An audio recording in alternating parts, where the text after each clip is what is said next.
Okay, so we're back, part two with Dr. Lopez. Now that we went into the heavy stuff of her life in medicine and the residency and some of the trials and tribulations, the highs and lows. Now for the fun stuff, the lighter stuff.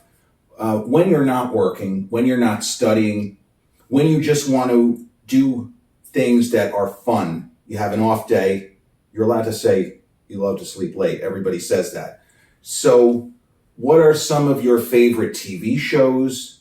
What are some of your things that you like to do that when you're not working? What are some of your favorite restaurants? All things that make you smile in your life. That's not work. That is just play and kicking back and relax. Vacations, places you want to still visit. Anything goes. All you. When I'm not working, definitely sleeping is definitely my first. I've been finding a lot of comfort in either your comfort shows such as The Office. I like cartoons as well, so like American Dad, Family Guy, Bob's Burgers. I'll watch, or I will actually just put on repeat. I'll just start at a random season and go. Otherwise, it'll go to more reality TV crime shows, depending on how I'm feeling that day and how much drama I want. If I feel like I'm looking for a little toxic drama, I will put on my reality TV shows. We just finished watching Love is Blind, which... Boy, it's been lighting up the social media, the memes. You can almost tell what's going on just based on the memes, but man, you go to Instagram story, at least 20%, it seems it's like standard, 20% of everyone's story, if they're under 50, which I am 50, but Love is Blind. It's been a wild ride, I will say. I was very, resistant at first. I saw the first Love is Blind, loved it. The second one, I kind of fell off. And then everyone's talking about this one. I'm like, you know what? Let's just give it a shot. Let's see what happens. And it drew me in. I gotta say, it really drew me in. So I I dabble in that. 90 Day Fiancé is me and my fiance's jam. Oh man, mostly that. Otherwise, I have been trying to learn and practice more self-care. So I make it a point to go get my nails done every once in a while. I have to go do them again, actually.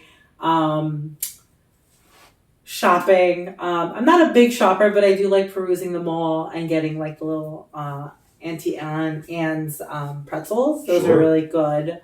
And just hanging out with my fiance and my two doggies, my Frenchie, my Shih Tzu, and sometimes just like being lazy. I do enjoy lazy days. Yeah, and it's like to call them lazy days. This is something, again, when you're a kid, you don't get it.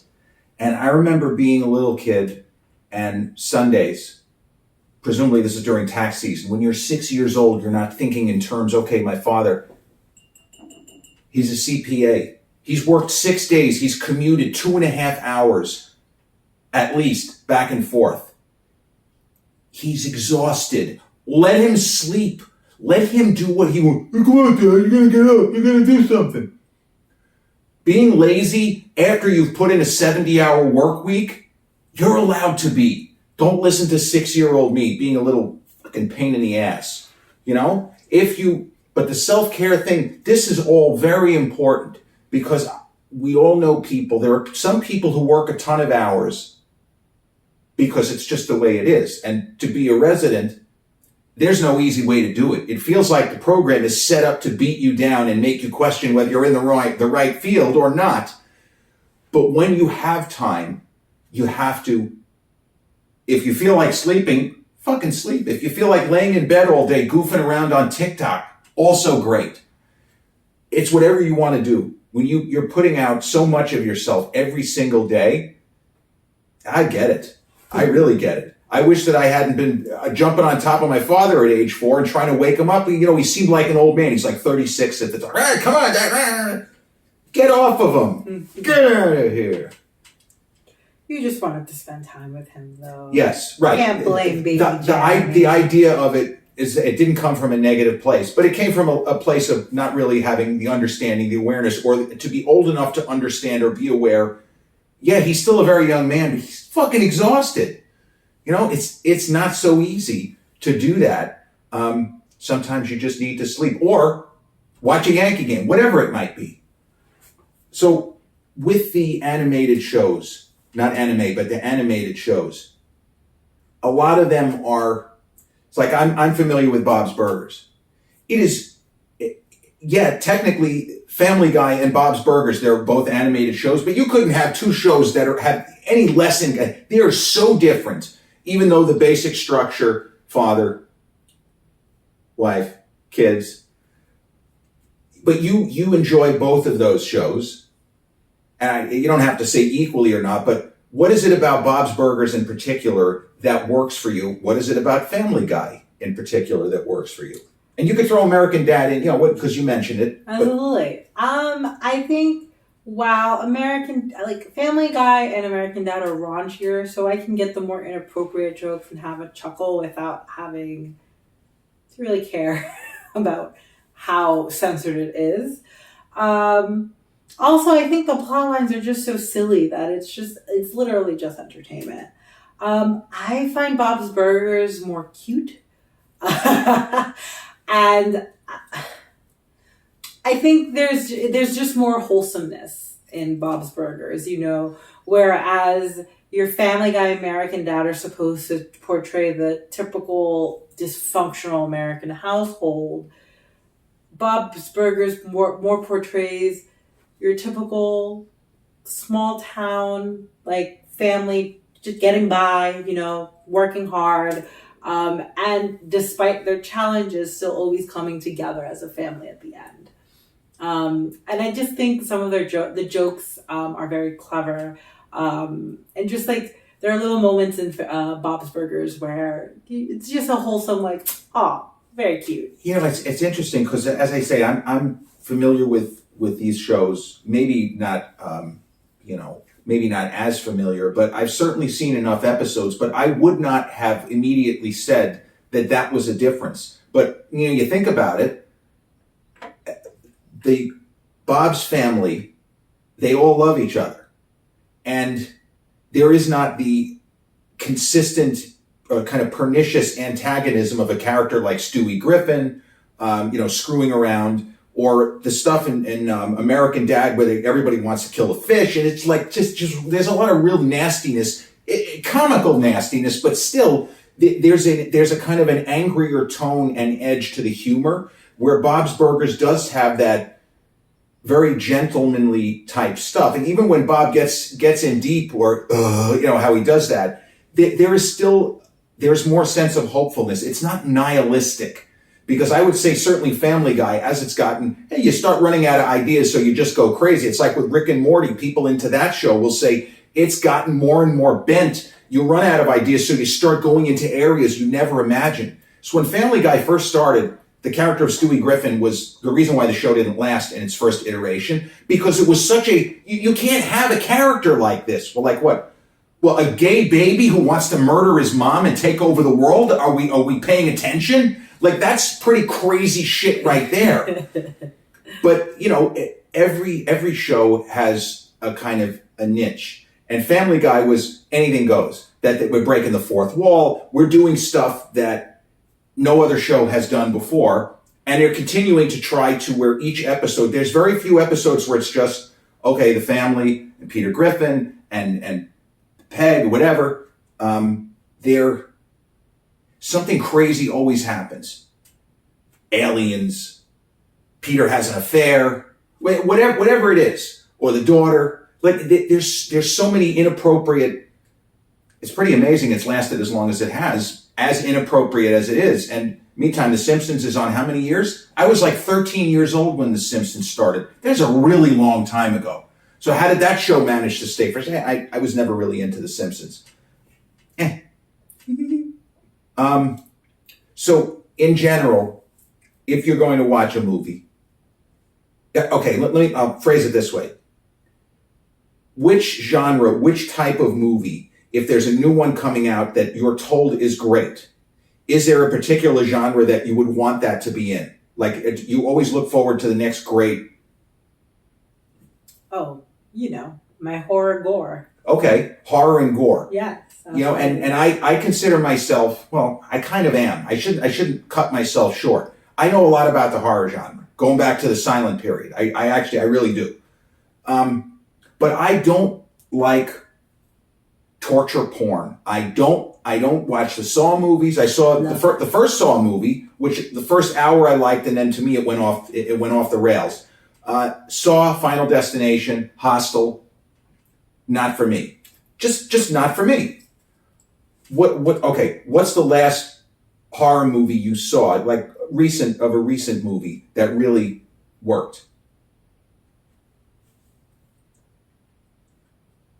You know, the one I was telling you about, I definitely seen one more recently, but the one I was telling you about still kind of hits home. That was like a sci-fi? It was a Circle. It was a sci-fi. Right. It wasn't as horror-y as like Saw horror-y. Right. It wasn't as graphic as Saw, but I definitely thought the concept was very interesting. Right. It's called Circle. It's on Netflix, I believe. Yeah. And it's essentially these, what we presume. We don't really know until the very end. This is going to be spoiler alerts, BT dubs. It's okay. If somebody, they can always listen. If you're interested in seeing this movie, just kind of turn down the volume for the next minute and you'll be fine. Spoiler alert. So, the movie's called Circle. It's on Netflix, and presumably all these 50 random people are just magically wake up in a spaceship. And the assumption is also made throughout this that this is not just these 50 people, but it's happening all over the world. And they all basically come to the realization somehow, some way, that all 50 of them are in this spaceship. They are centered in a circle, like genuinely in a, like, not only are they all in a circle, but they each have a circle surrounding them, like almost a spotlight is what they're standing. Oh, okay. And you come to learn real fast that if you leave a certain amount, if you exit that spotlight, you die. If you try to leave, you die. And essentially they have to kind of vote each other off in terms of who's going to die next. So a little bit of a Survivor kind of a thing going on there. Essentially. And there's a timer. So just I don't actually know what the actual time was, but every 5 minutes somebody would go. And it would be via consensus of the group. If not, these mysterious beings would just randomly pick someone and they would die. And there was no stopping it. So, as the characters in the movie start to realize, like, oh, this is what's happening, they also come to realize that in them voting, they are essentially all having to volunteer one person as the survivor of all 50, while the other 49 know that they were going to die somehow. And so it's very interesting because you see the way people's psychologies and viewpoints in life change. So your first character argued that the oldest people should be killed first because they've already lived a life there. So he said, I think like 70 or 80 and above.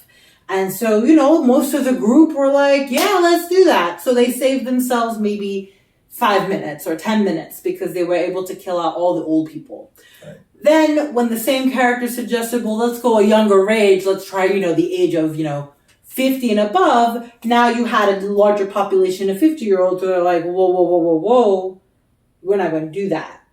And so then people, as you start learning about different characters, different topics come up. Race, immigration, homosexuality, and you see characters either trying to justify why or why not they should or should not be voted off based on their moralities, what they did for a living, who is in their life, and different values that everyone has. Now, let me so this is actually something that I like that movies can do, which is, yes, it's science fiction, yes, it's horror, but it's actually putting a mirror up to our faces that they're discussing life and death, but they're discussing topics and going into areas that we all go into every day of our lives, at least if we have the kind of job where we're interacting with people as she does. I don't interact with as many, but what she's just saying, this could be set in the year 2600. It doesn't matter. You have to relate it to today. And that's another thing. I could give you chapter and verse on movies in 1940, movies made in the 40s that are set in 1860, but they're very clearly speaking to World War II America. Like, it's not an accident. So just because something might be set in the future or is under the banner of sci-fi horror, it doesn't mean that you're not getting real world data and information and the kinds of personalities, even in a science fiction film, that no, these exact people would exist if this thing were happening right now. Yeah. And they actually give you some very obvious archetypes of people that you would expect. The all-American man that has a wife and kid and is the epitome of what America is and thinks that he is deserving to live for whatever reason. Then you have the other who says, well, you know, I am a mother and I have kids. You have a couple that said they're husband and wife, so, you know, of course they have to be together. And everybody has, and of course, you know, they add a child and a pregnant woman. So what are you stuck with the dilemma? Who are you going to pick? The pregnant woman or the child? Does everybody agree with this? Some people say, just because I don't want children or just because it's a child doesn't mean they have a right over me. Right. So it's very interesting. And I think the beauty of the whole movie is they were actually able to set an hour and a half of a movie in legitimately one location. Right. Single location thrillers are very difficult to pull off. I mean, it's really, really difficult.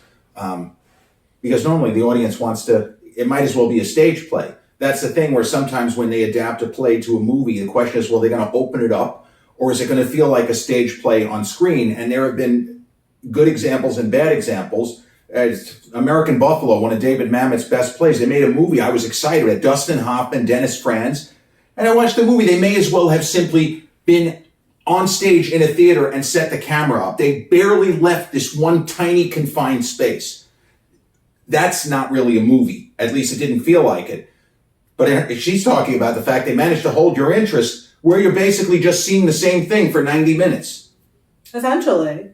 And they did a great job at it. And even like I was waiting for flashbacks. I'm like, okay, they're going to get around this with flashbacks somehow. No, they really managed to keep one setting.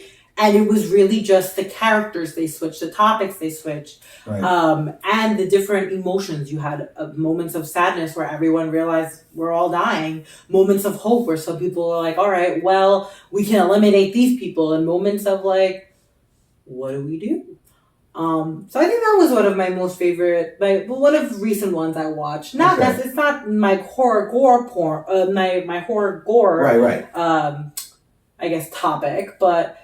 The other one that said that when Spiral came out, that was, that's like Saw. Yeah, Saw Spiral. It's the one with Chris Rock. It's beautiful. What I was going to say, so when you mentioned the idea of the theory of aging people out because they outlive their usefulness or they're old and so there's two movies, one recent and one old. There was a movie called Greenland in 2020. I don't know if you saw it. It was with Gerard Butler. It's an Armageddon story. It's the end of the world story. And Gerard Butler plays an architect, but a high-end, like designing buildings that will house thousands of offices. Like he's that level of architect. So the world is basically going to end. And he gets a text on his phone from the Department of Homeland Security telling him to report to a certain area. He and his family have been selected to not die because they're going to need somebody like that going forward. Somebody with those kinds of skills. Now, you rewind the clock further to 1998 summer. There were two movies that came out that had the exact same plot. Meteors are going to destroy the Earth. There was Armageddon, which was, it made a shit ton of money. Total ridicularity. Bruce Willis and Ben Affleck and Liv Tyler. And I don't even know what they were doing. They trained oil drillers to go. It was so stupid. The plot was so dumb. It was a huge hit. The other movie, Deep Impact, I'm sure the science there sucked too, but there was at least an idea they were trying, what would it be like here at home if we knew we were going to die at a certain time?